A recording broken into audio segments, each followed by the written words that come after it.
Alright guys, today I'm giving you the quick and dirty on house hacking, what it is, how it works, and the potential benefits and risk associated with it. I'm Kirby and this is Rich Girl's Guide. So, what exactly is house hacking? Essentially, it's a way for you to pay less or potentially nothing in terms of rent or mortgage.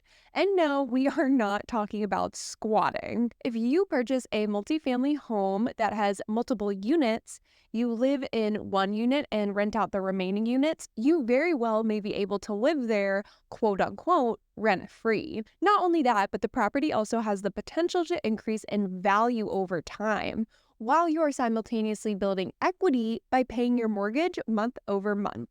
Let's crunch some numbers. Let's say you purchase a multifamily home that has 4 units.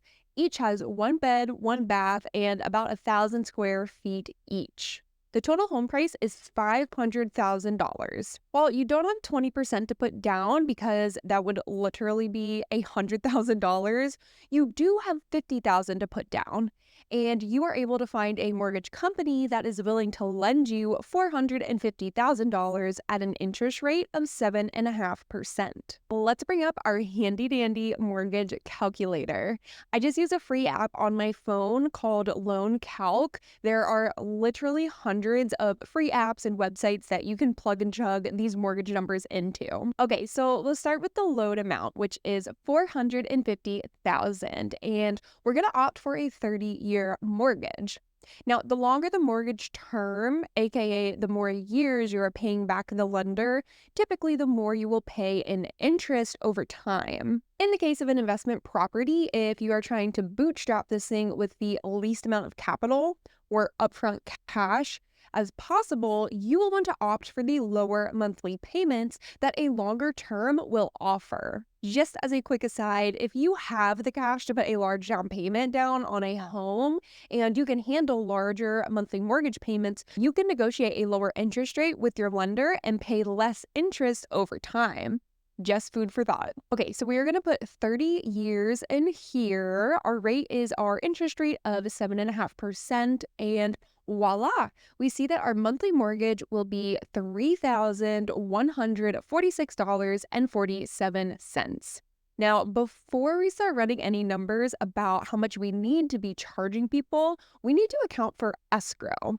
Escrow is just a fancy word that means your property tax and your homeowner's insurance. This $3,000 figure is only the money that we have to pay back to the lender, otherwise known as principal and interest. Even if you buy a house outright with cash, you are still on the hook for escrow. Now, property tax is what you pay to your county or your city, and it's typically around 1% of your home value. Since the property is worth $500,000, that will be $5,000 annually, which comes to $417 on a monthly basis. Additionally, we will need to pay for homeowners insurance. Now, this will fluctuate a lot based on a number of different factors. So let's just Google average home insurance for a $500,000 home. And it looks like I'm seeing a little over $1,500 annually. So let's just go ahead and round that up to $1,600, which comes out to $133 a month. So now we will need to add up these figures, the principal and interest, property tax, and insurance, and our new monthly cost is $3,696. One quick note here, this is not taking into account closing costs on the property, which can range from a few $1,000s up to like $10,000, and it is not taking into account any repairs or maintenance that you will undoubtedly need to pay for. If you want a more in-depth discussion on how much cash you have set aside for these purposes, let me know in the comments, and I can either do a more in-depth episode or just answer your questions in the comments. All right, moving right along. Now that we have our monthly cost of just under $3,700, we can now start to back into how much income we can make off of this property. We have 4 identical units, each with 1 bed, 1 bath, 1,000 square feet, and we'll assume they each have their own little kitchen. Now, when we owned our duplex, we had a side unit that was actually very similar to this. 1 bed, 1 bath, and a cute little living room, kitchen, studio area, and it was somewhere around the 900 to 1,000 square feet range. Now, I think because our area was very desirable and there were very few 1 bedroom rentals available that weren't like absolute shitholes, and we had a nice backyard that the tenants were allowed to use, we were able to charge a premium, and we actually rented this out for $1,750 a month. Now, you're going to need to do a lot of research, otherwise known as Zillow stalking, in your area to determine what you can charge for rent. But let's assume for today's exercise that you could rent out each unit for $1,300 a month. If you rent out 3 units at $1,300 a pop, which comes to $3,900, and live in the 4th unit, that would net you $204 a month. Meaning not only are you living there rent-free, but you are also getting paid an extra $200 a month. Now, these figures are, of course, before taxes and any home maintenance costs come into play. But even taking those into account, I would jump on this opportunity if I was young, single, and willing to take some risk. The second piece of the house hacking puzzle is the possibility of your property appreciating in value, becoming more valuable over time, on top of building equity in your property.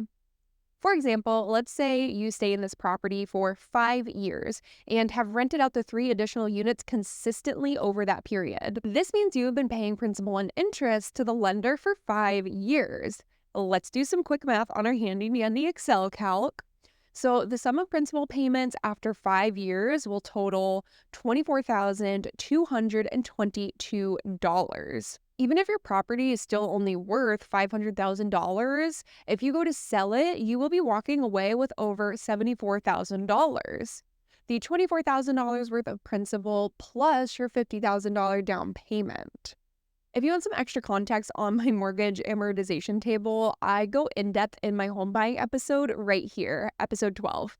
Now, if your property has increased in value by, let's say, just 10%, 1.1 times 500,000 equals $550,000. So now you are walking away with an extra $50K, increasing that walkaway cash to over $124,000. It's easy to see how someone that invests in real estate, especially as an investment property, can make a ton of money in a relatively short amount of time. Of course, the flip side is also true. You can easily lose a ton of money if your property values decrease and you're forced to sell your property, if you can't find renters yet still have to pay the mortgage, if there are any major home repairs that were unanticipated and you didn't have the money for. There's literally endless possibilities that could really screw you over.